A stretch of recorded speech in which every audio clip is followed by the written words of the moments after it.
அனைவருக்கும் வணக்கம். நேற்று நடந்த T20 world cup match super 8 போட்டி இந்தியா ஆஸ்திரேலியா மோதியது.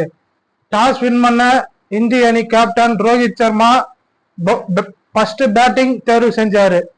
அதுல 20 ஓவர் முடிவுல இந்திய அணி 340 ரன் அடிச்சாங்க.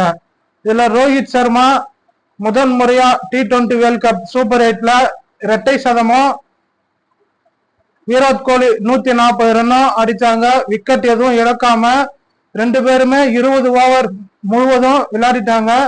அடுத்து களமிறங்கின ஆஸ்திரேலியா அணி 8.4 ஓவர்ல 150 ரன் ஆல் அவுட் ஆயிட்டாங்க.